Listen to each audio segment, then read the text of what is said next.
Hello friends, welcome to our channel. இன்றைக்கி நம்மளோட சேனலில் ஒரு 1 பாட் மட்டன் கிரேவி தான் பார்க்க போகிறோம். இந்த கிரேவி பார்த்தீங்கன்னா biryani, ghee rice and tiffin வெரைட்டிஸில் இட்லி, தோசை, சப்பாத்தி எல்லாத்துக்குமே ரொம்ப பர்ஃபெக்டான ஒரு சைட் டிஷ். அது மட்டும் கிடையாது, இப்போ திடீர்னு வீட்டுக்கு கெஸ்ட்டு வராங்க, குயிக்காக செய்யணும் அப்படின்னா இந்த மெத்தடில் செய்யுங்க. ரொம்ப சீக்கிரமாகவும் டேஸ்ட்டாகவும் செஞ்சு முடிச்சிடலாம். வாங்க இப்போ ரெசிபி எப்படி செய்யலான்னு பார்க்கலாம்.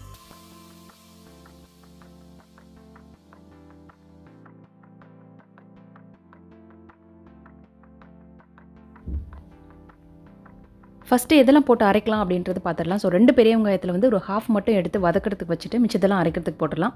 அதுக்கப்புறமா 2 தக்காளி, 1 பச்சை மிளகா, தேங்காய் துருவல் 2 டேபிள் ஸ்பூன். இதோட நீங்கள் வந்து 1/2 kg மட்டனுக்கு யூஸ்வலாக நீங்கள் எந்த அளவுக்கு மிளகாய் தூள் போடுவீங்க, எந்த அளவுக்கு கொத்தமல்லி தூள் போடுவீங்களோ அதை ஆட் பண்ணிக்கோங்க. இதோட நம்ம வந்து ஒரு 2 பட்டை, 2 ஏலக்காய், 2 லவங்கம், அதுக்கப்புறம் 1 டீஸ்பூன் மிளகு, சோம்பு, ஜீரகம் எல்லாத்துலேயும் ஒரு டீஸ்பூன் போட்டுக்கோங்க. அப்புறம் கொஞ்சம் புதினா இலை, இதெல்லாம் போட்டு நல்ல ஒரு பேஸ்ட்டாக நம்ம கிரைண்ட் பண்ணி எடுத்துக்கலாம்.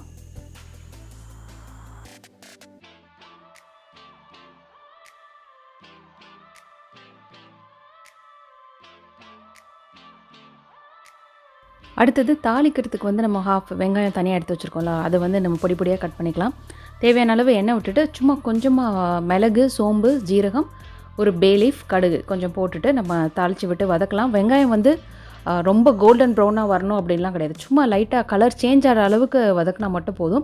அதோட 1 டேபிள் ஸ்பூன் நம்ம வந்து இஞ்சி பூண்டு பேஸ்ட் ஆட் பண்ணிட்டு அந்த பச்சை ஸ்மெல் போகிற அளவுக்கு வதக்கிட்டு அதை வாஷ் பண்ணி வச்சுருக்க மட்டனை போட்டு நம்ம வந்து வதக்கி விடலாம்.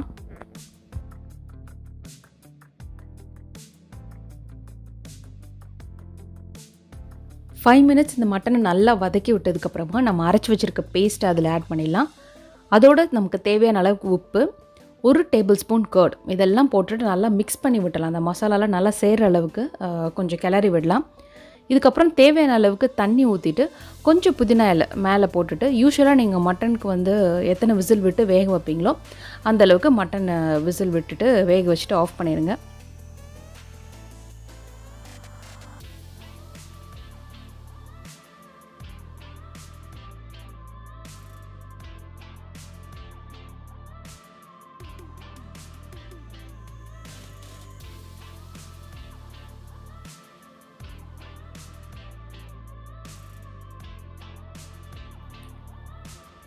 மட்டன் நல்லா வெந்ததுக்கப்புறம் விசில்லாம் அடங்கினதுக்கப்புறம் நீங்கள் ஓப்பன் பண்ணிங்கன்னா எப்போதுமே கிரேவி வந்து கொஞ்சம் லிக்விடாக இருக்கிற மாதிரி இருக்கும். ஸோ சிம்மில் வச்சுட்டு ஒரு 5 மினிட்ஸ் கொத்தமல்லி, கருவேப்பிலை அதெல்லாம் தூவி விட்டுட்டு ஒரு 5 மினிட்ஸ் சிம்மில் வச்சுருந்தேன். அது கொஞ்சம் நேரத்தில் திக்காயிடும்.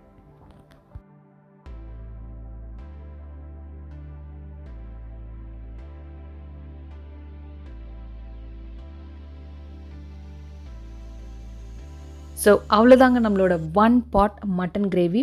ரொம்பவே குயிக்காக அண்ட் டேஸ்டியாக இருக்கக்கூடிய ரெசிபி இது. கண்டிப்பாக எல்லாம் ட்ரை பண்ணி பாருங்கள். அண்ட் உங்களோட ஃபீட்பேக்கை மறக்காமல் கமெண்ட் செக்ஷனில் சொல்லுங்கள்.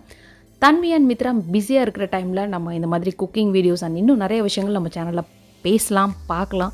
ஸோ அதெல்லாம் பார்க்கணுன்னா மறக்காமல் நம்ம சேனலை சப்ஸ்கிரைப் பண்ணுங்கள். அண்ட் இந்த வீடியோ உங்களுக்கு பிடிச்சதுன்னா கண்டிப்பாக லைக் பண்ணுங்கள், உங்கள் ஃப்ரெண்ட்ஸ் எல்லாருக்குமே ஷேர் பண்ணுங்கள். மீண்டும் உங்களை அடுத்த ஒரு இன்ட்ரெஸ்டிங்கான வீடியோவில் பார்க்கலாம். Bye bye friends.